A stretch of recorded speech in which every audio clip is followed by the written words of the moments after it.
Ako ang inyong Lolo Pael, at ito ang aking kwento. Ang binatang albularyo at ang buntis. Ikaw naman na bata ka. Bigla-bigla ka na lang sumusulpot ng walang abiso. Hindi man lang tuloy ako nakapaghanda ng kahit ano, oh. Gusto ko po kasi kayong sorpresahin eh. O ano po, kumusta na po kayo? Eto, sa awa ng Diyos, malakas pa at wala pang iniintang sakit sa kabila ng edad ko. Mukhang tatagal pa ata ako sa mundong ito eh. Mabuti naman po. Gusto ko po kasi kayong makasama na matagal eh. Ay, may pasalubong nga po pala ako sa inyo. Ano yon? Alak ba? Hindi pa rin kayo nagbabago, lo. Siguro, malakas pa rin kayong uminom hanggang ngayon, ano? Alam mo naman na hindi na nawawala sa sistema ko yung alak eh. Mapapadali lang ang buhay ko kapag hindi naglagay ng alak sa katawan ko. Naiiling na lang si Noel sa katwiran ng tiyuhin. Ang matandang lalaki na ang kumupkop at nagpalaki sa kanya simula ng maagang maulila sa mga magulang. Sinulyapan niya ang tiyuhin na halata ang pagkasabik sa kanyang pasalubong. Kaya naman inilabas na niya ang bote ng lambanog na paborito nito. Pinagkukuskusan pa nito ang 2 palad bago inilahad ang kamay. Nako, salamat iho. Pinasaya mo na naman ako nito. Uy, paalala lang Chong ha. Hinay-hinay lang po sa pag-inom ha. Hindi na po kayo bumabata. Ay, oo naman. Hindi naman ako ganong kasiba sa alak eh. Naiiling na naman si Noel sa tugon ng matandang lalaki. Batid niya kasi na hindi totoo ang mga sinambit nito. Siya nga pala, Chong. Kumusta yung baryo natin ngayon? Tahimik naman itong mga huling araw. Bakit mo naman naitanong? Wala naman po. Naitanong ko lang. Baka ka ako kasi napapalaban pa kayo eh. Akala ko naman may malasakit ka na sa baryo natin kaya ka nag-uusisa. Talaga bang hindi na magbabago ang isip mo? Ho? Hindi ko pa po alam eh. Naguguluhan po ako eh. Kaya nga po ako nandito eh, baka sakaling maliwanagan yung isip ko. Sana'y habang nandito ka, mapag-isipan mo na ang bagay na inaalok ko sa iyo. Wala namang ibang magmamana nun kundi ikaw. At saka, may kaalaman ka na rin naman, di ba? Alam niyo naman po na mataas ang pangarap ko eh. Kaya nga pinipilit kong makatapos dahil ayokong maburo na lang sa baryo natin.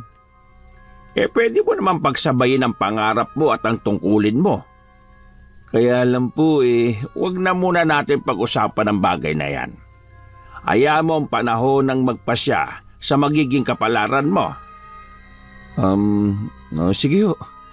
Magpapahinga po muna ako. Napagod po ako sa biyahe Sige. Pupunta muna ako kina kumparing Ige. At nang matikman na namin ang dala mong alak. Sige po. Basta wag lang po kayo magpapakalango sa alak ha.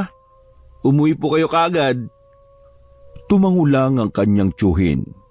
Kinuha na nito ang paborito nitong sombrerong buli na nakasabit. Siya naman tumuloy na sa loob ng bahay. Sa sala naroon ang mga ginagamit ng tiyuhin sa panggagamot bilang albularyo. Bata pa lang ay kasama na siya ng tiyuhin sa paggagawa ng mga halamang gamot. May mga pagkakataon pang dumadayo sila sa ibang lugar o pusod ng gubat para lang sa mga halamang yon. Nais ng kanyang tiyuhin na siya ang sumunod sa yapak nito. Pero naroon ang kanyang pag-aalinlangan. Ay nako, bahala na. Matutulog na lang muna ako. Sigurado ako na uumagahin na naman sa pag-uwi itong si Chong. Kinabukasan, silahis ng araw na pumapasok sa mga siwang ng bintana ang nagpagising kay Noel. Bumangon na siya at dumiretso sa kusina. Naabutan niya ang kanyang tiyuhin na naghahanda ng kanilang almusal. Gising ka na pala. O tara, magkape ka na. May mainit ng tubig dyan. Sandali na lang naman ito. Anong oras po kayo nakauwi, Chong? Hindi ko po kasi namalayan ng pag-uwi niyo eh. Pa naman. Siguro mga 12:00 pasado lang. Wala naman po ba kayong nakasalubong na aswang? May naramdaman akong may sumusunod sa akin pero hindi naman siya lumapit eh. Alam niya kasi na delikado siya sa akin. Bukod kasi sa pagiging magaling na albularyo ng tiyuhin, kilala rin ito bilang tirador ng mga aswang. Hindi pa rin pala kayo tinitigilan, no? Yung pa rin po ba yung gusto nilang makuha sa inyo? Ay nako, wala nang iba. Pero hindi nila ito mapapasa kamay. Tanging ang taong karapat dapat lamang ang maaaring magmay-ari nito. Mataman na tumitig sa kanya ang tiyuhin. Nakaramdam naman ng pagkailangang binata, kaya umiwas na lang siya. Ay, siya nga pala, mangangahoy po pala ako mamaya. Napansin ko po kasi na konti na lang ang panggatong natin dyan. Kailangan makapagtambak bago dumating ang tag-ulan. Kahit anong gawin mong pag-iwas, kapag ikaw ang pinili ng mutya, wala ka nang magagawa pa. Ay, Chong naman. Sinabi ko na nga po na may iba akong gustong gawin eh. Huwag niyo naman pong hadlangan yung pangarap kong yun. Hindi naman kita hinahadlangan eh. Pwede mo naman kasing sabay na gawin eh. Kasi nga ho, Chong, hindi lang po yun ang dahilan ko. Ang totoo niyan, takot ako na makaharap ako ng aswang. Baka hindi ko rin ho kayanin eh. Hindi mo maiiwasan na makaengkwentro ng mga kampo ng dilim. Baka nga may nakakatabi ka na o nakakausap, pero hindi mo lang alam na aswang na pala. Di ba? Napapakamot na lang sa ulo si Noel. Kahit kailan talaga wala siyang panalo pagdating sa pakikipag-argumento sa tiyuhin. Pagkatapos ng kanilang almusal, nagtungo na si Noel sa kakahuyan na malapit lang sa kanila. May ilan siyang nakasabay na patungo rin doon. Binati niya ang mga ito. Ang mga ito ay nagtungo pa sa pusod ng gubat. Samantalang siya ay hindi na lumayo pa. Bago mananghalian, umuwi na siya ng kanilang bahay. Nadatnan niya na may ilan nang nagpapagamot sa kanyang tiyuhin. Narinig pa niya ang pakikipag-usap ng tiyuhin sa pamilya ng dalagang ginagamot nito. May malaking inggit ang may gawa nito sa anak niya. Maaring malapit sa inyong pamilya ang nagpakulam sa inyong anak. Wag na kayong pumunta dito. Ako na lang ang magtutungo sa bahay ninyo. Matapos magpasalamat, umalis na ang pamilya kasamang isang dalaga na balot ang katawan dahil sa mga tumutubong sugat dito. Sunod namang ginamot ng tiyuhin ng isang buntis na pinaniniwalaan na inaaswang. Hindi na namalayan ni Noel na kanina pa siya nanunood sa panggagamot ng kanyang tiyuhin. Nang makaalis ang huling nagpagamot, noon lang lumapit si Noel. Chong, taga saan po yung mga yon? Yung pamilya nung dalagang pinakulam, sa sunod na baryo lang. Yung huli ko namang ginamot, bago lang dito sa atin. Nakapangasawa ng taga rito. Sino kaya yung umaaswang sa babaeng yun, no? May pinaghihinalaan ako. Pero kailangan ko muna siyang mahuli sa akto. Paano nyo naman puhuliin sa akto kung sino yung aswang? Mamayang gabi. Ang mabuti pa sumama ka sa akin. Hindi naman agad nakasagot si Noel. Bigla kasi siyang kinabahan. At saka kahit tumanggi siya, ipagpipilitan pa rin ng tiyuhin na sumama siya rito. Bandang 9:00 ng gabi, lumabas sila ng bahay. Pinuntahan nila ang bahay ng buntis na nagpapagamot dito. Malayo pa lang sila ay naaamoy na nila ang mabahong amoy na sumasama sa hangin. Andito lang siya sa paligid. Talasan mo ang pakiramdam mo. Habang palapit sila sa bahayan, panay rin tahulan ng mga aso. Galit na galit ang mga tahol ng mga ito na tila ba merong nakikita na hindi gusto. Matapang na hinarap ng tiyuhin si Aling Linda habang sumisingasing na palapit sa kanila. Inilabas naman ng tiyuhin ang gulok nito na ang hawak ay mula sa matigas na kahoy. May mga nakaukit din na mga sinaunang letra doon.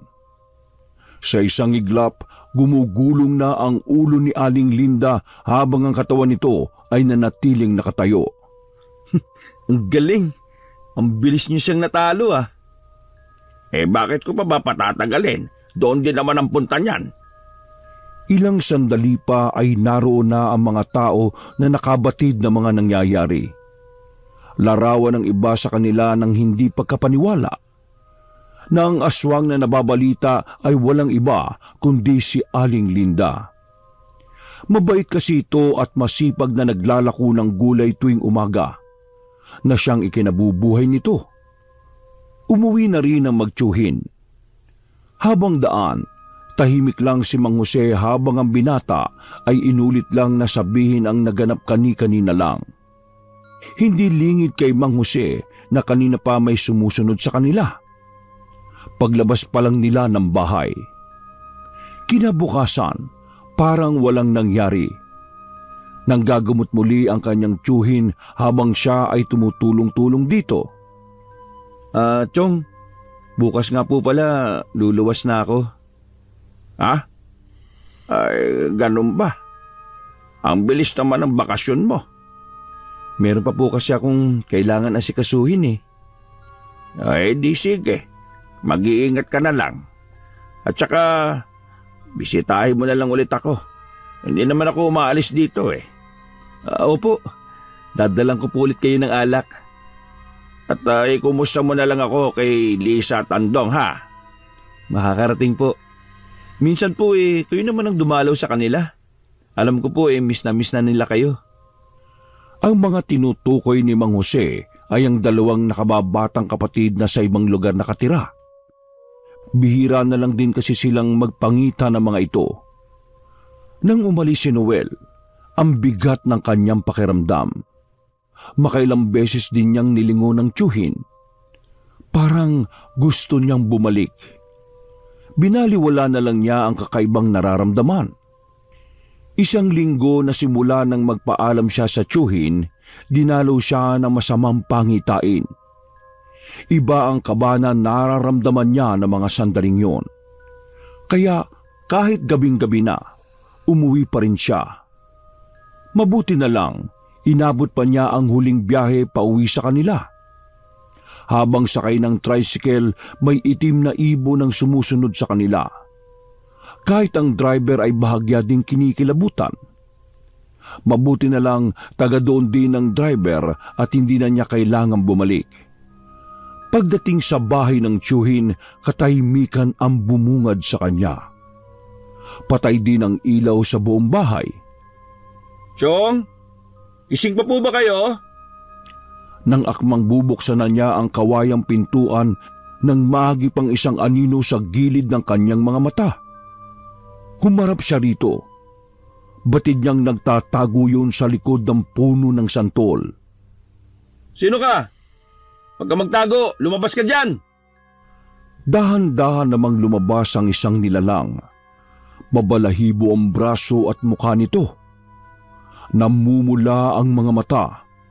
Umaangil ito ng parang hayop. Ano kailangan mo? Anong ginawa mo kay Chong? Imbis na sumagot, ngumisi lang ito sa kanya bago siya sinugod. Nagpambuno sila nito habang patuloy sa pagdagundong sa matinding kaba ang kanyang dibdib.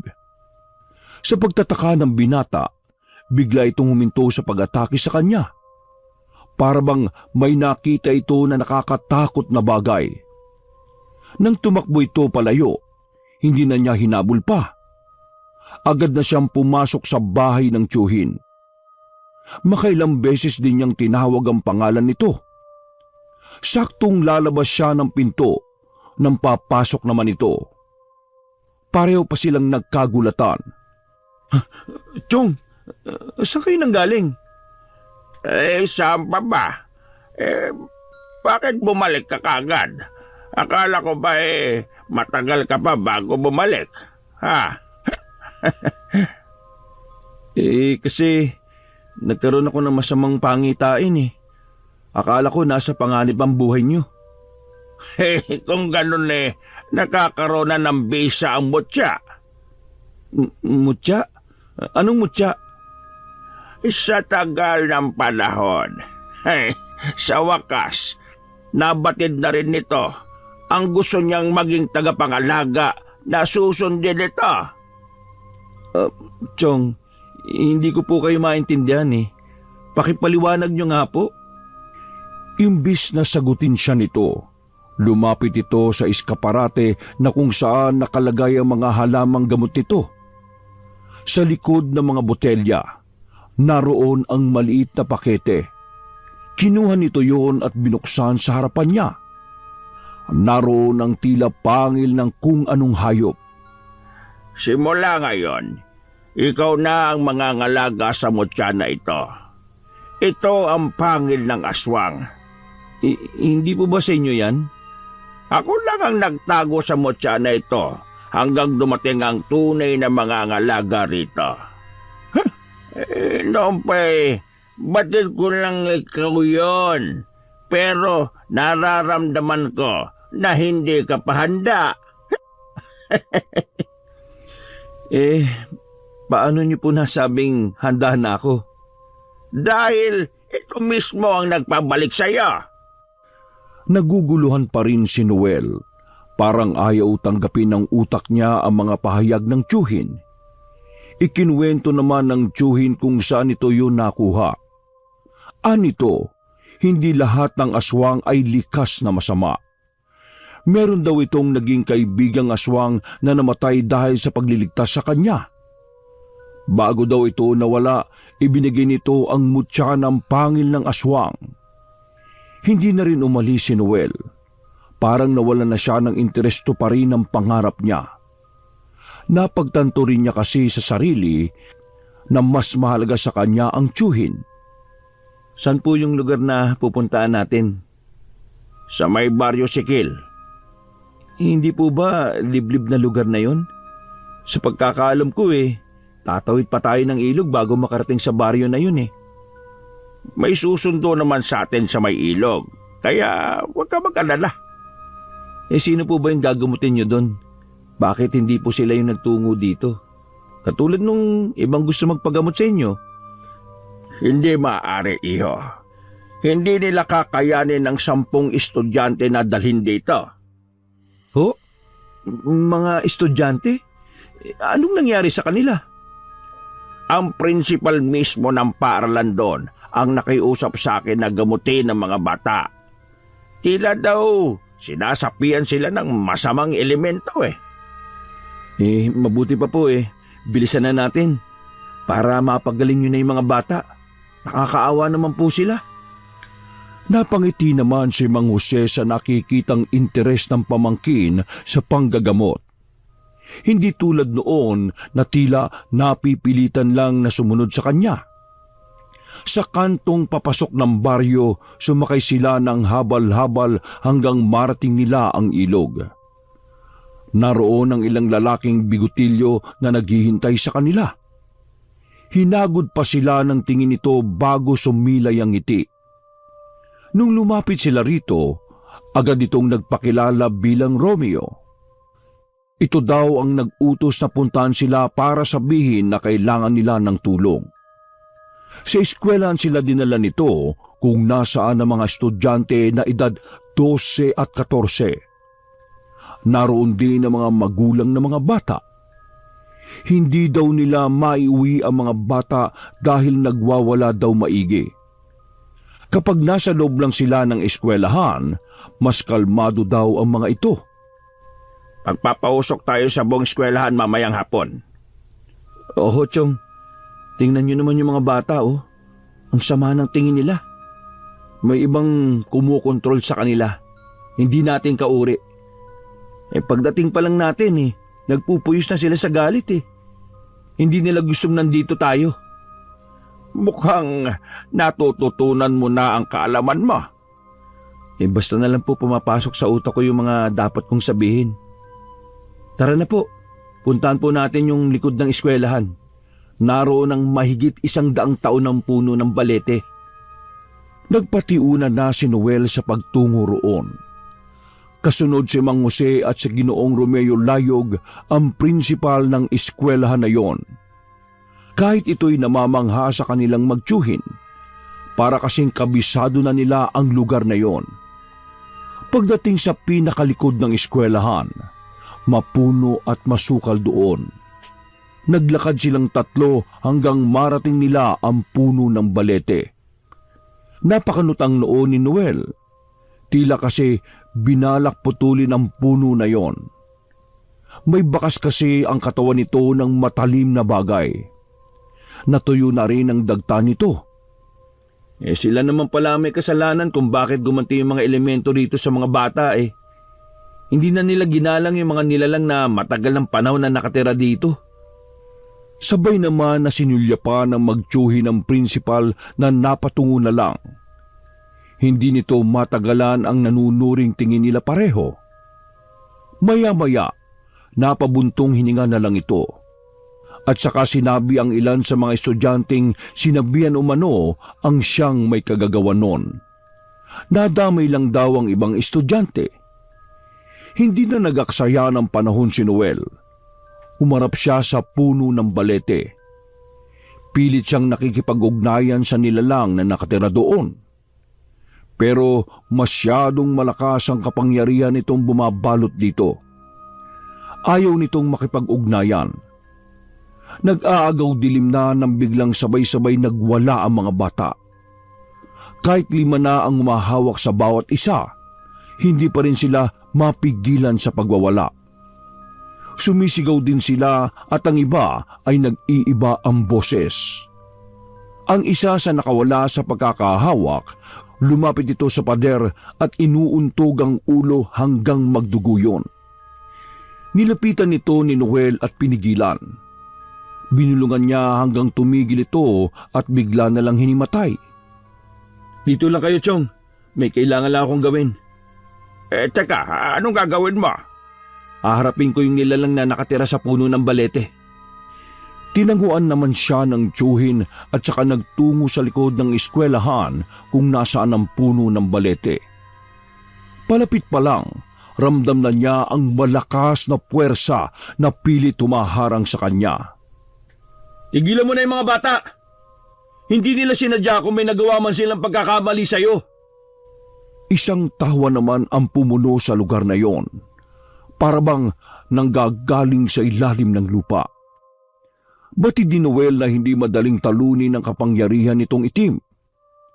Mapagiganti ang nilalang na nakatira sa puno ng balete at mapag-imbot ang puso nito. Isang orasyon ang binigkas ng binata. Pero ganun na lang ang gulat niya nang sabayan siya nito. Tila nilalapastangan nito ang kanyang orasyon. Ngunit hindi nagpatalo si Noel. Ipinikit pa niya ang kanyang mga mata at hinaplos ang kwintas na nakasuot sa kanyang leeg. Hindi alam ni Noel kung gaano siya katagal sa ginagawa hanggang ang hangin ay naging banayad. Natalo ko kaya siya? Oo, iho. Hindi niya nakaya ang kapangyarihan mo. Chong, kanina pa po kayo nandyan? Nakita ko kung paano ang ginawa mo. Nagulat pa siya nang sabihin ng tiyuhin na ilang oras nang nakakalipas simula ng labanan niya ang elemento na nakatira sa puno ng balete. Ganong katagal? Akala ko ilang minuto lang yun. Kaya pala, ngalay na ngalay ako eh. Ang mga bata po, kumusta na sila? Maayos na ang lagay nilang lahat. Hindi rin nila naalala ang mga nangyari sa kanila. Mabuti naman okay na sila. Bago umalis sa baryo na yon, nagpatay muna sila ng manok at pinadugo sa mismong puno ng balete. Nag-alay rin sila ng pagkain sa mga ito. Hindi pa rin mapaglubag ang kalooban ng nilalang na nakatira sa puno. Pero batid niya na hindi na rin ito manggagambala pa sa mga estudyante. Pauwi na sila na makaramdam ng pagkahapo si Noel. Nasabay na sila nang bumigay ang kanyang katawan. Bigla na lang siyang natumba. Noel, anong nangyari sa'yo? Inaapoy ka ng lagnat. Isang linggong walang malay si Noel. Hindi rin bumababa ang lagnat nito. Ay nako, alam kong magagawa mong lampasan ang pagsubok na ito, iho. May tiwala ko sa iyo na makakaya mo ito. Lumipas pa ang 3 araw bago nagising si Noel. Tuyong-tuyo ang kanyang lalamunan. Pakiramdam din niya napakalayo ng kanyang nilakbay. Pagod na pagod siya, yun ang kanyang pakiramdam. Agad siyang humingi ng tubig sa kanyang tiyuhin na hindi umaalis sa kanyang tabi. Kahit bakas ang pag-aalala, masaya ito na makitang may malay na siya. Sa buong maghapon na yon, gumanda na ang pakiramdam ni Noel. Kasalukuyan silang magkaharap ng mga sandaling yon sa sala ng bahay ng tiyuhin. Sa wakas, maaari na ako makapagpahinga sa panggagamot. Dahil nandiyan ka na. Alam kong magagawa mo na ang lahat ng nagawa ko. O masigit pa. Chong, ano pong plano nyo? Una sa listahan ko dalawin ang iba kong mga buhay na kapatid. Kung posible nga lang libutin ko ang buong Pilipinas Bakit po hindi? Kaya nyo naman po Ay nako, hindi ko na rin kakayanin, no? May mga pagkakataon na parang nangihina na rin ako Siguro dahil na rin sa ginawa kong pang-aabuso sa katawan ko at pagod na rin sa lahat ng laban na pinagdaanan ko sa buhay. Kahit ano pa pong laban ang dumating, wag na wag pa rin po kayong susuko. Ay, oo naman. Gusto ko pang makilala yung babaeng makakasama mo sa buhay Ang gusto ko, bago ako mawala sa mundong ito makita ko munang lumagay ka sa tahimik na buhay. Wala nga po magkamali, Chong Baka hindi ka marunong manligaw. Wala pa po talaga akong napupusuan. Hoy, huwag kang gumaya sa akin na dahil sa pagiging pihikan hindi tuloy nagkaroon ng asawa at anak. Pangarap ko din naman po na magkaroon ng sariling pamilya. Darating din po tayo dyan. Kailan niyo po ba balak na puntahan yung mga kapatid niyo? Sasama na po ako para makita ko rin yung ibang pinsan ko. Tagal na rin namin na hindi nakikita-kita Balak ko sana bukas na ng umaga tayo umalis. Kinabukasan nga, hindi pa man nagliliwanag, lumakad na ang magtiyuhin. Medyo may kalayuan din kasi ang lugar kung saan naroon ang 2 pang kapatid ng kanyang tiyuhin. Sa 8 kasing magkakapatid, 3 na lang silang buhay. Ang ama niya ang bunso sa magkakapatid na unang namatay sa magkakapatid nung 8 taong gulang pa lamang siya. Nang dumating nga sila doon, walang pagsidla ng kaligayahan na nakita ng binata sa tiyuhin at iba pa nitong kapatid. Nagbanding din silang magpipinsan bago nagpa siyang umuwi din ng hapong yon. Paano po, Chong? Maiwan ko na po kayo dito. Hindi niyo man po maiwasan ng uminom. Bawasan niyo na lang po, ha? Ikaw talaga. Paalis na nga lang naghahabilin pa. Ikaw, mag-ingat ka sa pag-uwi mo. Talasan mo ang pakiramdam mo palagi, ha? Opo, Chong. Lagi ko naman pong tinatanda ng mga sinasabi ninyo Ay, ikaw na rin ang bahala sa bahay, ha? Palang araw ikaw na rin ang magmamana nun. Nakangiting tumango ang binata. Bago tuluyang umalis, nagpaalam muna siya sa mga naroon nilang kamag-anak. May ilan na pinigilan siyang umuwi muna, pero nagdahilan siyang may gagawin pang importanteng bagay. Gabi, nasa jeep pa lang siya, nakaupo siya sa may likuran ng driver, katapat niya ang isang buntis na huling sumakay. Hindi niya sana papansinin ito, ngunit baka sa mukha nito ang pagkabalisa. Mailap din ang mga mata nito. Nang sulyapan niya ang kamay nito na nakapatong sa kandungan, nanginginig yon. Nang bumaba siya sa kanto ng papuntang baryo nila, bumaba rin ang babaeng buntis. Hindi na nakatiis na hindi ito tanungin ni Noel. Miss, sa baryo ba namin din ang punta mo? Oo. Taga doon ka ba? Oo. Kung gusto nyo sumabay ka na para makamura ka sa pamasahe. Sino ba ang pupuntahan nyo doon? Ha? Kaibigan lang. O ano, sasabay ka na ba? Ano kasi, hindi na. Mauna ka na lang. Matiim na tinitigan ni Noel ang babaeng buntis. Kanina pa siya nahihiwagaan sa kilos nito. May kakaiba rito na hindi niya matukoy.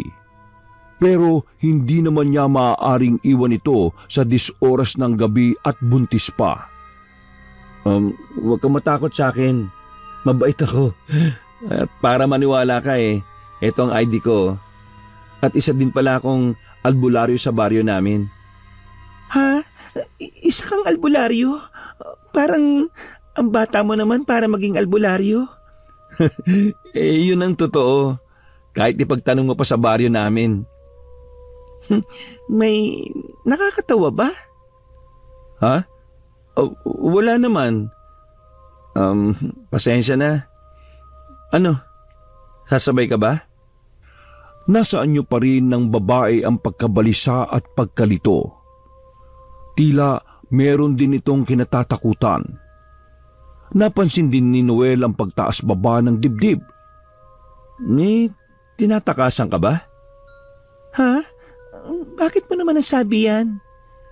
Nababasa ko kasi yung takot sa mga mata mo At saka walang babaeng buntis ang lalabas ng ganitong oras. Di wala kang dalang proteksyon para sa sarili mo. Nagkakamali ka, mister. May pupuntahan talaga ako dyan sa baryo na yan. Oy, sige. Ihatid na kita sa pupuntahan mo para matiyak kung maayos kang makakarating sa bahay ng kakilala mo. Delikado kasi ang lugar na ito Ay, teka. Ano bang pangalan ng taong sadya mo? Lalong nataranta ang babae sa tanong niya. Kahit hindi naman mainit, tagaktak na ang pawis nito sa noo. Habang nakatitig sa babae, nakaramdam siya ng panganib. Paglingon niya sa kanyang kanan, naroon ang isang taong nakatayo, nakaharap sa kanila. Nasundan nila ako. Tulungan mo ako, mister. Kilala mo ba siya? Pakiusap, tulungan mo ako. Huwag mo ko ibibigay sa kanya. Huwag ka matakot. Akong bahala sa kanya. Tumiim ang anyo ng binata. Dama niya ang matinding takot sa babaeng buntis. Kulang na lang ay magtago ito sa kanyang likod. Humakbang siya palapit sa taong kinatatakutan ng babae.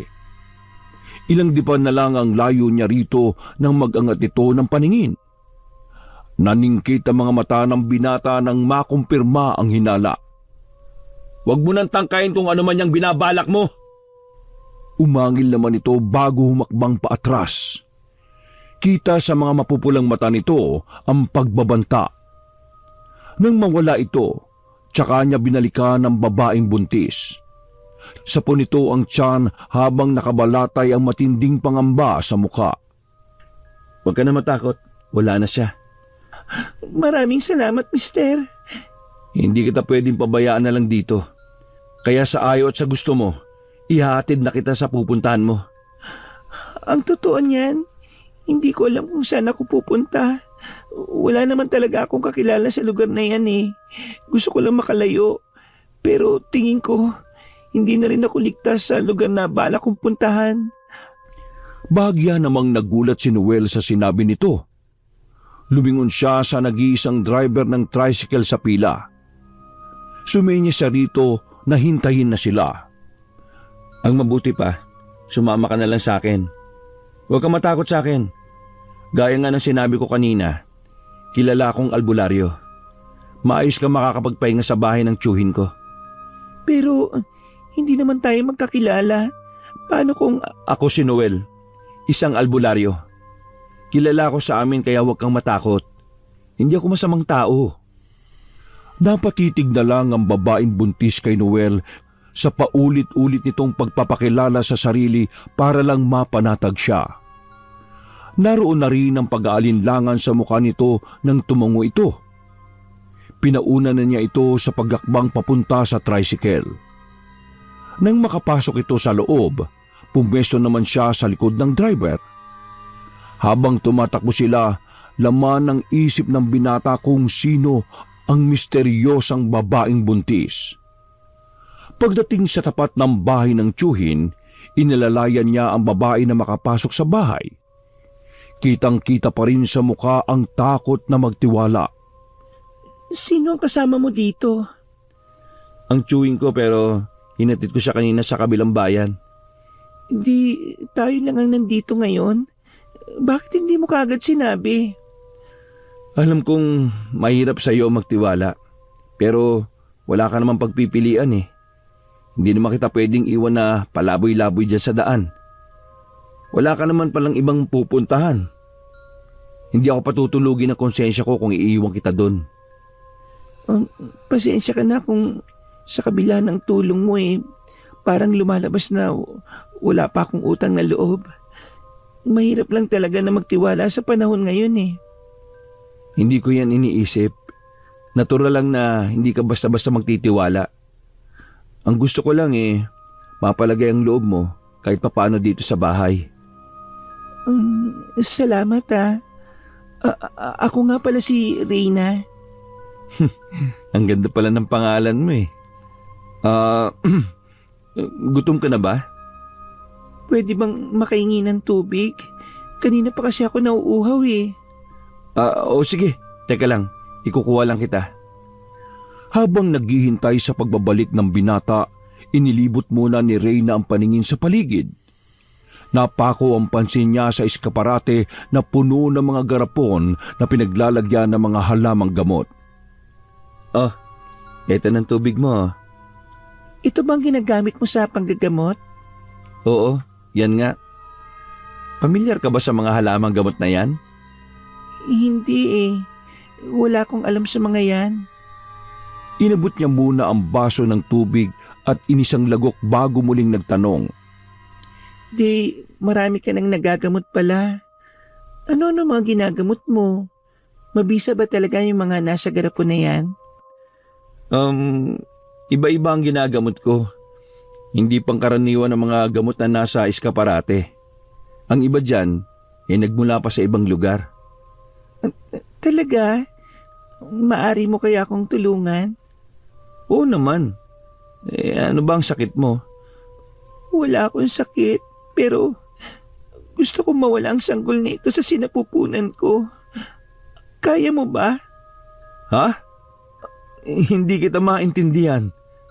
Gusto kong mawala ang batang ito. Ayoko sa kanya. Kailangan siyang mawala. Teka. Uminahon ka. Pwede mo bang sabihin kung bakit gusto mong mawala yung sanggol na yan? Alam mo bang kasalanan sa Diyos yung gusto mong mangyari? Mas kasalanan kung bubuhayin ko ang batang ito. Hindi kasalanan ng batang yan kung nabuo man siya. Hindi tama na ibuntun mo sa kanya yung galit mo. Hindi ka ba pinanagutan ng ama ng batang yan? Kaya gusto mo siyang mawala? Bunga ng pagsasamantala ang batang ito. Hindi ko ginusto ang nangyari. Humakbang si Noel sa babae. Gusto sana niya itong yakapin pero pinigilan niya ang sarili. Inalalayan na lang niya ang babae na makaupo. Pakiwari niya kasi, anumang sandali ay matutumba na ito dahil sa labis na hinagpis. Naiintindihan kita. Pero sana, maunawaan mo rin na walang kasalanan ng bata. Hindi mo kasi ako naiintindihan Halimaw ang ama ng batang ito. Magiging halimaw din siya kapag lumabas. Napakahayop niya. Alam ko na mahirap ang pinagdaraanan mo. Pero sa tatay ng bata ka lang dapat magalit, huwag sa bata. Pasensya na pero hindi kita matutulungan para mawala ang sanggol na yan. Ayoko maging kasangkapan mo para pumatay ng isang inosenteng sanggol. Hindi mo kasi ako naintindihan eh. Ang alam ko lang, matindi ang galit mo sa taong gumawa niyan sa'yo. Tumigas ang anyo ni Reyna. Marahas din niyang pinahid ang mga luhang naglanda sa kanyang pisngi. Matiim din niyang tinitigan ang binata at saka nagsalita. Inukot ako at ang boyfriend ko habang nagbabakasyon sa isang resort na malapit sa dagat. Dinala kami sa isang isla. Pinatay nila ang boyfriend ko at kinain ito. Ako, ginawa nilang alay sa kanilang pinuno. Alam mo kung ano sila? Mga aswang sila. Anong sinabi mo? Mga aswang? Oo, tama ang narinig mo. Aswang ang tatay ng batang ito. Pinuno ng tribo ng mga aswang. Kaya hindi dapat ito mabuhay. Hindi ako papayag na ako maglabas ng susunod na pinuno nila. Paano ka nakatakas? May mangingisda na napadpad sa laot. Humingi ako sa kanya ng tulong. Nung una, ayaw niya akong tulungan dahil sa pag-aakalang aswang din ako. Sa uli, nakumbinsi ko rin siya. Dinala niya ako sa bahay nila. Tinulungan ako nilang mag-asawa. Sinabi nilang hindi ako maaari magtagal sa lugar nila. Balang araw, matutuntun din ako, lalong nagdadalang tao ako sa pinuno ng aswang. Kung saan-saan ako napadpad para lang takasan sila. Wala na rin akong pamilya na maaaring hingan ng tulong. Sa bayampunan ako lumaki at nagkaisip. Parang umurong ang dila ni Noel. Hindi siya makaapuhap ng tamang sasabihin. Pagkahabag ang nararamdaman niya ng mga sandaling yon sa babae. Galit naman sa mga lumapastangan dito. Pinagpahinga niya muna ang babae sa kanyang silid. Samantala, siya ay nahiga na lang sa mahabang upuan na yari sa kawayan. Nilatagan lang niya yon ng manipis na sapin. Malapit na mag-umaga ay hindi pa rin siya nakakatulog. Hindi dahil sa hindi siya sanay sa matigas na higaan, kundi hindi siya dalawin ng antok dahil laman ng isip niya si Reyna at ang pinagdaraanan nito. Biling baliktad muna siya bago siya iginupo ng antok. Mataas na ang sikat ng araw nang magising siya. Napabalikwas siya ng gising. Agad niyang tinungo ang silid ni Reyna. Mahimbing pa rin itong natutulog. Nakahinga naman siya ng maluwag at saka nagtungo na sa may kusina para maganda ng almusal. Sakto naman na nakapagluto na si Noel nang magising ang babae. Pasensya na kung natanghali ako ng gising. Nakakaya naman sa iyo. Uy, wala yun. Buti nga't nakatulog ka na maayos eh. Tingin ko kasi sa iyo wala pang maayos na tulog. Nangangalumata ka kasi. Ay nako, sinabi mo pa. Pakiramdam ko kasi gabi-gabi akong binabangungot eh. Pero alam mo, kagabi, pagiga ko, naging panatag ako at wala akong nararamdaman na takot na baka paggising ko nasa puder na ulit ako ng mga aswang na yon. Gusto kong maging panatag ang paglalagi mo rito. Hindi ko hayaan na mapahama ka. Kaya lang, hindi ako maaari magtagal dito. Masyadong delikado. Saan ka naman pupunta? Sabi mo nga, wala ka ng ibang pamilya. Ayoko lang kasi na madamay ka. Lahat ng mga taong kumupkup sa akin napahamak. Ako may kasalanan. Huwag mo kong alalahanin, ano?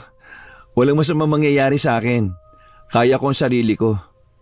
Ang intindihin mo na lang, sa ngayon ay ang sarili mo at yung ipinagbubuntis mo. Kailangan mong maging malakas at malusog. Umiwas naman ng tingin ng babae. Nahalata naman ng binata na hindi ito naging komportable.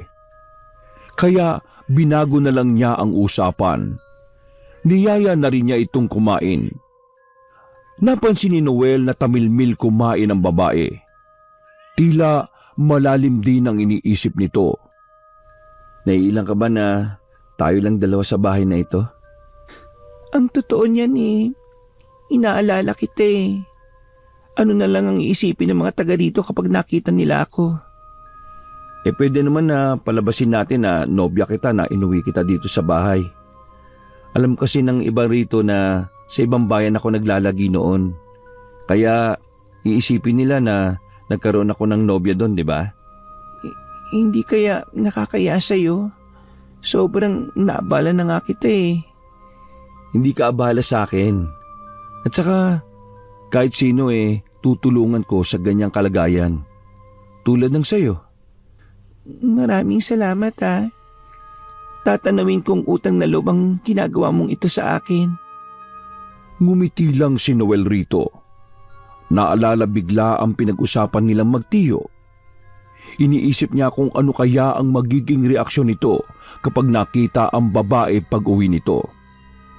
Napatitig siya sa babae na abala na sa pagkain. May palagay siya na babaguhin nito ang takbo ng buhay niya. Wala sa loob na napangiti na lang siya. Sa ilang araw na pananatili ni Reyna sa poder ng binata, mas lubos pa niyang nakilala ito bilang mabuting tao. Marami rin ang nagpupunta doon para magpagamot. May kakayahan ka palang manggamot ng mga sinapian? Lahat ng sakit kaya kong pagalingin. Huwag lang siguro sa puso Wala naman talagang gamot pagdating sa nasaktang puso eh. Ikaw lang ang tangi makakagamot sa nararanasan mong kabiguan. Nagbago na ba ang isip mo tungkol sa dinadala mo? Ang totoo niyan, naguguluhan ako eh. Ilang buwan ko rin kasing pinag-isipan na ipatanggal ito. Pero hanggang sa lumaki na lang hindi ko nagagawa.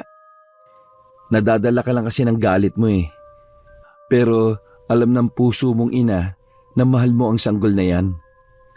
Ay, siguro nga. Pero hindi ko alam kung magiging mabuting ina ba ako kung sakali kapag nailabas ko na yung sanggol na ito. Magagawa ko ba siyang malin kung araw-araw niyang ipapaalala yung bangungot na naranasan ko? Walang ina na hindi kayang mahalin ng sariling anak. Alam kong mabuti kang tao, kaya naniniwala ko na kaya mo siyang mahalin. Ay, sana nga. Tama ka. Ibig bang sabihin yan, hindi mo na itutuloy yung balak mong pagpapalaglag? Hindi na. Bahala na kung ano ang mangyayari sa amin. Huwag ka mag-alala. Hindi ko kayo pababayaan na magiging anak mo. Ngumiti naman si Reyna pero bakas pa rin sa kanyang mukha ang lungkot. Isang araw, isinama ni Noel sa bayan ng babae para mamili ng mga gamit nito at sa magiging anak. Ilang piraso lang kasi ang dala nitong damit na luma na at butas-butas pa. Maraming salamat ha. Hindi ko na alam kung paano kita mababayaran sa lahat ng ginagawa mo Sabi ko naman sa iyo di ba? Huwag mong isipin yon. Hindi naman ako naghihintay ng kapalit Habang nandito ako na lang muna siguro yung bahala sa lahat ng gawain dito sa bahay. Kahit doon man lang makabawi ako sa'yo. Ano ka ba? Hindi mo naman kailangan gawin yun, no? Pero, sige, ikaw ang bahala. Baka kasi naiinip ka na din. Simula nang dumating si Reyna sa bahay na yon, ito na ang gumagawa ng pagluluto at paglilinis. Maging ang paglalaba ay inako na rin ito. Isa lang ang ikinabahala ni Noel, ang malimit na pagbisita ng mga alagad ng dilim sa kanilang bahay.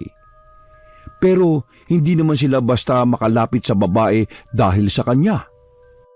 Isang araw, naisipan ni Noel na bakuran ng buong paligid ng kawayan.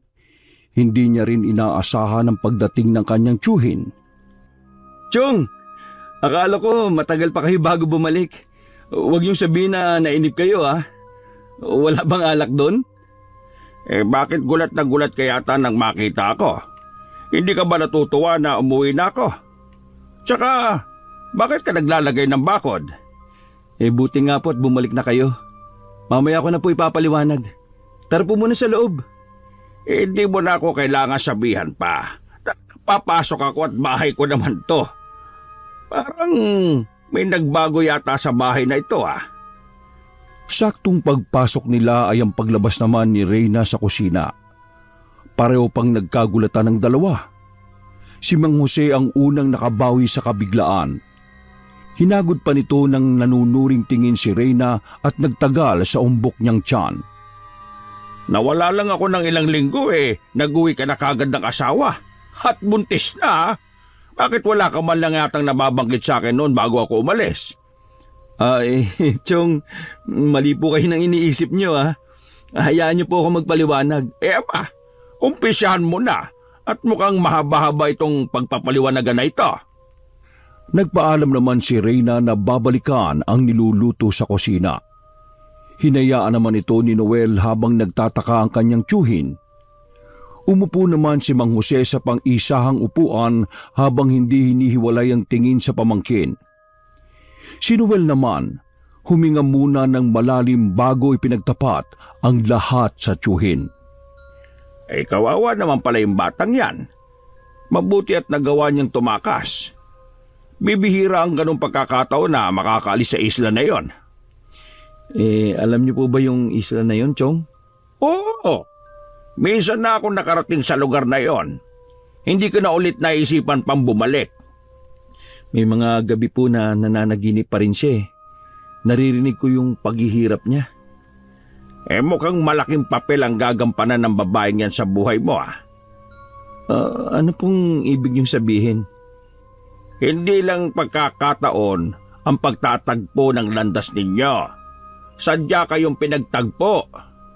Ho? Ano pong ibig niyong sabihin? Ay nako, mahirap ipaliwanag. Pero mukhang siya ang naglalapit sa iyo sa totoo mong misyon sa buhay. Sasagot pa sana si Noel nang biglang lumabas muli si Reyna sa kusina. Sinabi nitong handa na ang pananghalian. Pagkatapos ay mabilis na rin itong tumalikod. Tahimik naman na sumunod si Mang Jose. Si Noel naman ay napaisip ng malalim sandali sa sinabing yun ng tiyuhin. Magkakaharap silang tatlo sa hapagkainan ng mga sandaling yon. Nakayuko lang si Reyna. Halata rito na nahihiya sa harap ng matandang lalaki. Sinabi na lahat ni Noel ang tungkol sa nangyari sa iyo. Tama lang na dumito ka muna. Mas mapoprotektahan ka niya kung nandito ka. Ituring mo ng bahay mo ito. Huwag ka na mahiya sa akin. Kung hindi naman kalabisan ituring mo na rin akong parang ama mo. Hindi na kasi ako nagkaroon ng pamilya kaya parang anak ko na itong si Noel. Maraming salamat po sa inyo, Mang Jose. Tama po pala ang sinabi ni Noel. Sobrang bait po ninyo. Tiyong na lang, iha. Oo nga pala. Kailan pala ang kabuanan mo? Hindi ko po alam Ha? Bakit hindi mo alam? Baka mamaya kabuanan mo na pala. Kailangan kasi natin maalaman para mapagandaan. Wala kasi ditong kumadrona. Kailangan pa natin sunduin sa kabilang baryo. Ganun po ba? Pasensya na ho, hindi ko po talaga alam Kahit po kasi kailan hindi ako nagpatingin sa doktor o kahit sa ang health center. Ang totoo niyan, gusto ko po kasing ipalaglag tong sanggol na ito noon Ang tingin ko sa laki ng tiyan mo baka kabuanan mo na nga. Di bale. Papasabihan ko na lang yung anak no na dito nakatira. Huwag mo na sanang pag-isipan ng hindi magandang sanggol sa sinapupunan mo, ha? Pasensya na po sa abala talaga. Pati kayo namumroblema sa ipinagbubuntis ko. Nako, huwag mong isipin na abala kayo sa amin ang magiging anak mo. Sige na, kumain na tayo. Lalo ka na, kumain ka na marami. Kailangan mo yan. Kiming ngumiti naman si Reyna sa matandang lalaki. Naging panatag na rin siya kahit papaano na malaman na mabait pala ang matandang lalaki. Pagkatapos makapagligpit ng pinagkainan, nagpaalam naman si Reyna na magpapahinga muna ito. Niyaya naman ni Mang Jose ang pamangkin sa labas ng bahay. Gusto niya kasing makausap ito nang hindi naririnig ng babae. Chong, tungkol po saan yung pag-uusapan natin? Sa pagtigil po ba ni Reyna dito sa atin? Hindi. Tungkol sa araw ng panganganak ni Reyna. Baka po pwede na natin kausapin yung komadrona. Baka alam niya kung kailan manganganak si Reyna. Kung totoo ang sinasabi mo na ang ama na ipinagbubuntis niya ay ang pinuno ng mga aswang, malamang sa kabilugan ng buwan ang itinakda ng kanyang panganganak. Kaya humanda ka sa gabing yon. Hindi magiging madali ang araw na yon. May isa pa nga po pala akong gustong sabihin. Simula nang dumating si Reyna dito parati nang may bumibisita dito tuwing hating gabi. Habang tumatagal kasi, lalong bumabango sa kanila ang amoy ng ipinagbubuntis ni Reyna. Asahan mong dadagsa pa sila sa mga susunod na gabi. Huwag po kayo mag-alala. Handa po ako anumang oras. Hindi ko hahayaan na masaktan nila ang mag-ina. Hindi na ako papayag na maranasan muli ni Reyna yung pagdurusa sa piling ng mga aswang. Paalala lang, iho. Hindi mo pa lubusang kilala ang babaeng yon. Ayoko lang na masaktan ka sa bandang huli. Umiwas naman ng tingin si Noel sa nais ipahiwatig ng tiyuhin. Nang mga sumunod na araw, naglagay ng mga pangontra sa paligid ng bahay si Noel. Talaga bang mabisa ang mga yan? Oo naman. Subok na namin to, no? Pasensya na. Wala kasi akong alam sa mga ganyan Saan ka ba tumira pagkatapos mong lumabas ng bahay ampunan? Sa edad kong 18, nakipagsapalaran na ako sa Maynila. Kung ano-anong trabaho yung pinasok ko para mabuhay. Yung huling trabaho ko sa restaurant na pag-aari ng mga magulang ng boyfriend ko. Waitress ako doon at doon kami nakakilala. Alam mo, naging masalimuot din ng buhay pag-ibig ko Tutol ang mga magulang niya sa akin kaya naisipan namin magpakalayo-layo. Kung sinunod ko nga lang sana at tinanggap ang pera ng mga magulang ng boyfriend ko, hindi ko sana sasapitin ng ganong kahayupan. Nag-umpisa na namang tumulo ang mga luha ni Reyna. Niyakap naman ni Noel para kahit papaano'y maibsan ang nararamdaman niya. Ang mahalaga, naging matapang ka para makatakas ka sa impyanong lugar na yon. Pero habang buhay ko namang dadali ng bangungot na yon. Huwag kang mag-alala. Tutulungan kita para makabangon muli sa mga nangyari sa'yo. Salamat. Alam mo ba nung gabing yon? Nawawalan na ako ng pag-asa. Gusto ko na lang maglao. Pero dumating ka at sinagip ako. Sabi nga ni Chong sinadyang mag-cruise sa mga landas natin. Maring tama siya. May kanya-kanya tayong papel na gagampanan sa isa't isa. Napatitig na lang si Reyna sa binata. Hindi niya kasi alam kung paanong tutugon sa sinabi nito. Nang mga sumunod na araw, tuluyan nang naging panatag ang kalooban ni Reyna. Madalang na rin siyang nananaginip ng masama. Minsan, naiwan siyang mag-isa sa bahay. May isang matandang babae ang nakiinom sa kanya. Panay ang titig nito sa kanyang tiyan sabay ngingiti ng makahulugan. Nang dumating si Noel, agad na umalis sa matandang babae. Oh, sino yon? Ang nakiinom lang. Hindi ko kilala Hindi siya taga rito. Iba ang kutob ko sa matandang yon. Sa susunod, huwag kang basta-basta na lang makikipag-usap sa taong hindi mo kilala, ha? Kaya lang naman ako nakipag-usap kasi inabutan niya akong nasa labas. Nahiya naman ako na wag bigyan ng tubig. Mukhang uhaw na uhaw siya Malayo pa daw ang pinanggalingan niya. Kailangan mag-ingat ka pa rin. Lalo na kapag wala ako sa tabi mo. Oo, sige. Tatandaan ko ang sinabi mo. Pasensya na. Napapahinga na lang ng malalim si Noel. Bago niyaya ang babae na pumasok sa loob ng bahay.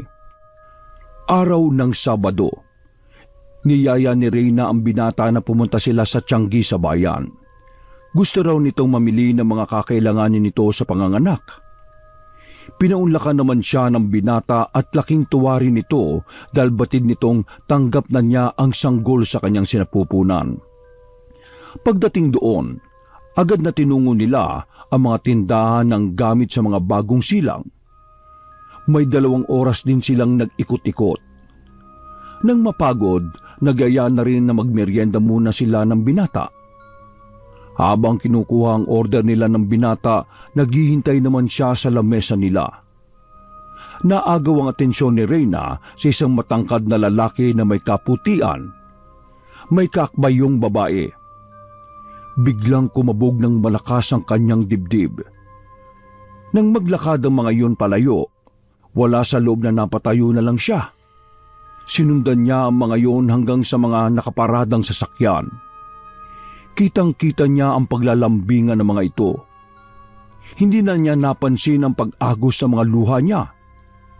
Naguguluhang tumalikod siya at naglakad pabalik. Nakasalubong naman niya si Noel na labis na nag-aalala sa kanya. Oh, anong nangyari? Saan ka galing? Bakit ka umiiyak? Nakita ko siya. Buhay na buhay siya. Paano nangyari yun? Pinatay at kinain siya ng mga aswang na yun. Hindi ko maintindihan. Ang tinutukoy mo ba yung boyfriend mo? Baka naman kamukha lang niya. Hindi ako maaaring magkamali. Siya yun. Ang lalaki nakita ko ngayon. May nunal siya sa kanang pisngi. Katulad ng sa boyfriend ko. Ang mabuti pa umuwi na tayo. Baka pagod ka lang. Hindi ka ba naniniwala sa akin na siya yun? Baka siya nga. O nagkakamali ka lang. Basta, sa bahay na lang natin yung pag-usapan. Inakay na niya ang babae. Nagpatianod naman ito sa kanya. Pagdating sa bahay, nagkulong na sa silid ang babae. Bakit mugto yata yung mata ni Reyna nang dumating kanina? Naguguluhan din po ako Pero sabi niya, nakita daw niya yung boyfriend niyang pinatay ng mga aswang. Ano ka mo? Baka kamukha lang niya. Yun nga din po ang sinabi ko. Pero sigurado daw siya na yun ang boyfriend niya Bantayan mo na lang siya palagi. Baka kung ano pa yung magawa niya. Delikado na sa kalagayan niya ang sobrang pag-aalala. Opo, Chong. Sige po, ako na pong bahala sa kanya. Nang mga sumunod na araw, kapansin-pansin ang pagiging matamlay ni Reyna. Tamilmil din ito sa pagkain. Minsan, naiwan siyang mag-isa sa bahay. Sinamantala niya yung para pumunta ng bayan.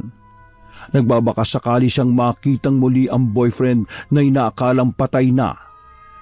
Inadya naman ang pagkakataon. Nagkita sila nito. Bakas din ang matinding pagkabigla sa lalaki nang makita siya. Umamin ito kalaunan na pakana ng mga magulang ang nangyari. Kasapi di umano ang mga magulang sa kulto ng mga aswang. Para mapaglayo sila, siya ang ginawang alay ng mga ito. Hayop! Hayop! Wala kayo kasing sama! Mga walang hiya kayo! Sana hindi na lang kita minahal! Sana hindi na lang kita nakilala! Sinira niyo ang buhay ko! Kinuha niyong bangungot! Hinayaan lang siya ng lalaki. Hindi nito sinalaga mga kamay niya sa paghataw dito hanggang mapagod siya. Napaluhod na lang pagkatapos si Reyna sa matinding galit na nararamdaman sa ginawang panloloko nito. Bago sila maghiwalay, kinausap siya ng lalaki na handa siyang tanggapin muli. At sa pagkakataong yon, lalayo na sila at hindi na magpapakita sa mga magulang nito. Umuwi na gulong-gulo ang isip ni Reyna. Pagdating sa bahay ay wala pa ang magtiyuhin. Inilihim na lang niya ang ginawang pakikipagkita sa boyfriend.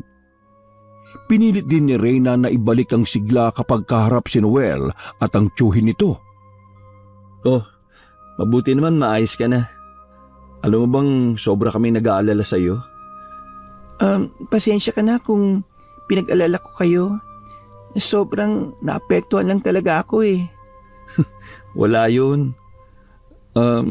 Itatanong ko lang kung ano ang plano mo sa lalaking yun. Ay naku, bahala na siya sa buhay niya.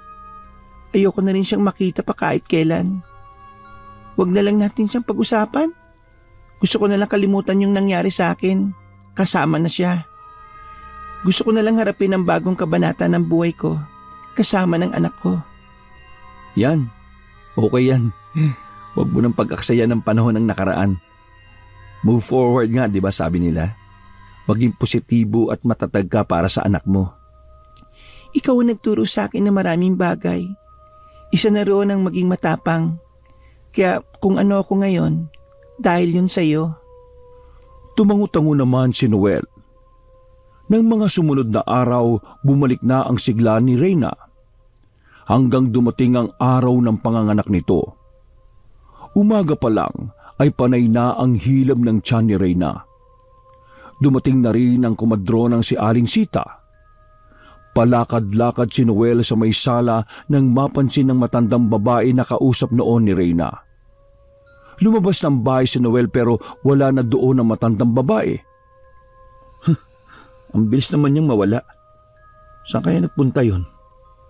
Huwag lang siya magkakamali. Inabot na ng gabi ay hindi pa rin nailalabas ni Reyna ang sanggol sa kanyang sinapupunan. Panay lang ang irin nito. Sa kalagitnaan ng gabi, may bagay na bumagsak sa taas ng bubungan ng kanilang bahay. Halos mayupi ang yero sa bigat nun. Kinuha agad ni Noel ang itak. Walang pag-aalinlangan na lumabas siya ng bahay. May aso, pusa at baboy ramo ang nasa labas. Lahat sila nag-aabang sa tila may rasyon ng pagkain. Pinagmumura yun ni Noel. Umalis na kayo! Kung ayaw niyong umuwi walang ulo! Galit na nag-angila ng mga ito. Ang pusang itim ay akmang susugod sa kanya nang mahagip ito ng kanyang itak. Nasugatan niya yon sa binti. Agad yung nagpalit anyo bilang matandang babae. Matalim yung nakatingin sa kanya. Kahit matanda ka, hindi kita sasantuhin! Nanlilisik ang mga mapupulang mata ng mga ito habang nakatingin sa binata. Hindi naman nagpasindak ang binata. Humakbang pa siya palapit sa mga ito. Nagsiatrasa naman ang mga ito hanggang lumayo at tuluyan nang nawala sa dilim. Nang papasok na siya sa loob ng bahay, tsaka naman niya narinig ang matinis na pagpalaho ng sanggol. Napangiti naman si Noel at nagmadali nang pumasok sa loob ng silid na yon. Naabutan niyang pinuputol ni Aling Sita ang pusod ng sanggol na lalaki. Si Reyna naman ay baka sa matinding hirap na pinagdaanan. Basa din ito ng pawis at nanlulupaypay. Bagya itong umiti nang makita siya bago ipinikit ang mga mata. 2 araw na mula nang makapanganak si Reyna, nagkaroon ng kulay ang bahay na yun simula ng pagdating ng anak ng babae. Hanggang ngayon, hindi mo pa rin binibigyan ng pangalan ng anak mo ha? Wala ka pa rin bang maisip? Sa'yo ko na ipaubaya yung pagbibigay ng pangalan sa kanya. Ha? Sigurado ka? Ikaw ang nanay niya. Oo nga, pero utang niya ang buhay niya sa'yo. Kaya tama lang na ikaw ang magbigay ng pangalan sa kanya. Sige. Kung yan ang gusto mo. Teka, ano kayang magandang ipangalan sa kanya? Nag-iisip naman si Noel habang nakatitig sa sanggol na mahimbing na natutulog. Hindi na niya napansin ang lungkot na gumuhit sa mukha ni Reyna. Ang parang maiiyak nitong mga mata. Alam ko na. Ismael. Katulad ng pangalan ng itay. Ano, maganda ba? Maganda. Bagay sa kanya. Lalaking-lalaki ang dating. Parang tunog matapang. Talaga? O sige, simula ngayon, Ismael na ang pangalan mo, baby ha. Marami akong ituturo sa iyo paglaki mo. Hihilingin ko sana na malin mo siya na parang ikaw ang ama. Huwag mo siyang pababayaan. Okay lang? Oo naman no. Kahit hindi mo sabihin yan, mamahalin ko talaga ang sanggol na ito na parang anak ko. Aalagaan ko kayo mag-ina. Ibibigay ko ang buhay ko para maprotektahan kayo. Napapikit na lang ng mariin si Reyna sa mga sinambit ng binata. Pilit niyang pinipigilan ng maiyak na mga sandaling yon. Salamat. Hindi talaga ako nagkamali sa'yo. Hindi ko makakalimutan ang lahat ng mga kabutihan mo. Ninyo ni Chong. Uy, wala na akong narinig sa'yo kundi puro salamat. Tungkulin ko na kayong mag-ina simula ng gabing nag-cruise ang mga landas natin. Kaya kung pwede, yan na yung huling maririnig ko na pagpapasalamat mo, ha? Oo. Ito nang huling maririnig mo na magpapasalamat ako. Ngumiti naman si Noel sa babae bago muling itinuon ang paningin sa sanggol. Parang sasabog ang puso ni Reyna ng mga sandaling yon. Paulit-ulit niyang sinasambit sa kanyang isipan ang paghingi ng kapatawaran sa kanila. Siya nga pala, pupunta ako sa bayan. Bibili ako ng pata ng baka. Gagawin kong bulalo. Mainam daw yun para sa bagong panganak eh. Tsaka sandali lang naman ako doon. Baka mamaya nandyan na rin si Chong. Kukuha lang daw siya ng mga tanim niyang prutas eh.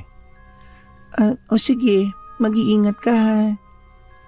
Nang makalabas ng bahay ang binata, hindi na rin nag-aksaya ng panahon si Reyna. Kinuha niya ang maliit na bag na dala niya noon. Naglagay lang siya ng ilang damit doon. Patawarin mo ko, anak. Hindi kita maaaring isama eh. Ipinapaalala mo lang ang bangungot na nangyari sa akin. Sana balang araw, makuha mo akong patawarin sa pag-iwan ko sa iyo. Patawad, anak. Patawad. Hinagkan pa niya sa noo ang sanggol, bago kinuha ang nakatuping papel at itinabi rito. Mabigat ang mga hakbang na lumabas siya ng silid. Hindi na siya lumingon at mabilis lang lumabas ng bahay. Pagbaba pa lang ng tricycle, naririnig na ni Noel ang pagpalaho ng iyak ng sanggol. Mabilis na siyang pumasok sa loob ng bahay. Naabutan niyang karga ng tiyuhin ng sanggol. Basta na lang niyang inilapag ang mga pinamili sa upuan at lumapit sa mga ito. Oh, Chong, bakit po umiiyak yung bata? Naabutan ko na lang siyang pumapalaho ng iyak eh. Si Reyna po, nasa banyo po ba? Binuhat ni Noel ang sanggol. Tumahan naman ito kaagad. Mukhang gustong-gusto ka niya. Aba, kanina ko pa siya pinapatahan ayaw tumigil sa pag-iyak. Baka po kasi nagugutom na siya. Hindi pa kaya tapos magbanyo si Reyna? Ay, iho. Wala na si Reyna.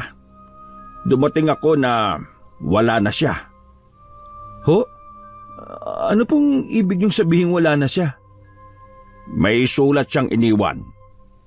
Binundol ng matinding kaba si Noel habang nakatitig sa puting papel na nakatupi. Dahan-dahan niya yung kinuha at pumasok sa silid. Inilapag niya muna ang sanggol sa papag. Sa nanginginig na kamay, binasa niya ang sulat. Halos mapunit ang papel sa paglamukos niya.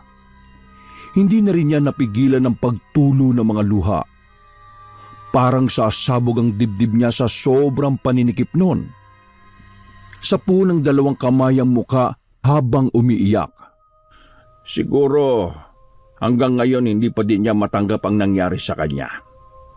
Naiisip niya siguro na laging ipapaalala ng batang niya ang nangyari sa kanya. Pero walang kasalanan ng sanggol eh. Akala ko pa naman naliwanagan na yung isip niya. Natanggap na niya yung nangyari sa kanya. At tanda na siyang magbagong buhay kasama ng anak niya. Maaaring itinago lamang niya ang tunay na nararamdaman niya sa atin. Baka talagang plano niya noon pa na iwan dito yung sanggol pagkapanganak niya. Siguro nga. Baka nagbago yung isip niya nang makita niya ulit yung lalaking yun. Iniwan niya yung sanggol para lang wala nang hadlang sa kanila. At baka sumama na siya doon. Wag mo muna siyang husgahan. Hindi naman natin alam ang totoong nangyari sa kanya eh. Sigurado ako sa hinala ko. Nagbago lang siya simula nang makita niya yung boyfriend niya ulit eh. Napahilamos na lang si Noel sa sariling muka. Hindi niya maaring dayain ang kutob niya. Masakit din sa kanya ang pag-alis ng babae. Pakiramdam niya, pinagtaksilan siya nito. Nang sumunod na mga araw, hinanap ni Noel si Reyna. Nagbabakasakali pa rin siya na nasa malapit pa rin ito. Pero tuwi na, umuuwi siyang bigo. Alam mo, tigilan mo na yung ginagawa mo. Hindi mo na siya makikita pa. Baka nga sa mga sandaling ito nasa malayo na siya. Kaya mabuti pa sumuko ka na. Ilaan mo na lang ang oras mo sa sanggol. Mas kailangan kanya. Lalo na't iniwan na siya ng kanyang ina. Marahan na lang na napatango-tango si Noel sa mga sinabi ng tiyuhin. Nang gabing yon, nagising si Noel na may nararamdaman siya sa paligid. Agad siyang lumabas ng silid. Naabutan niya ang kanyang tiyuhin sa sala. Walang kaabog-abog, sinira ng mabangis na hayop ang pader. Naglalaway ito habang nanlilisik ang mga matang nakatingin sa kanila. Ako na bahala sa kanya. Protektahan mo ang bata. Tumalima naman ang binata. Pagpasok niyang muli sa silid, naabutan na niyang kagat-kagat ng isang dambuhalang aso ang telang nakabalot sa sanggol. Bitiwan mo siya, halimaw! Agad niya itong hinataw ng itak na hawak. Nabitiwan naman ito ang sanggol. Bigla yung nagpalit ng anyo. Nang akma niyang tatagain ay nagwika ito na anak ng kanilang pinuno ang sanggol na iyon. Sandaling napatda si Noel na sinamantala ng aswang para makatakas ito. Lumundag ito sa bukas na bintana. Kinarga naman ni Noel ang sanggol na hindi nagising sa komosyon. Lumabas siya at dinaluhan ng tiyuhin. Ayos lang ako. Ang bata ang pakay nila rito. Hindi na po tayo maaaring magtagal sa lugar na ito, Chong. Kailangan na nating umalis bago pa sila bumalik. Hindi sila titigil hanggat hindi nila nakukuha si Ismael. Sumang-ayon naman sa kanya ang tiyuhin. Hinintay lang nilang magliwanag. Dala ang mga mahalagang gamit, nilisan na nila ang baryo na yon. Nagtungo sila sa isang lugar na walang makakakilala sa kanila. Bagamat nararamdaman nilang nasa paligid lang ang mga kalaban na naghahanap sa sanggol, handa naman si Noel na ibigay ang buhay. Maprotektahan lang ang sanggol na kanyang itinuring na parang isang tunay na anak. Wakas!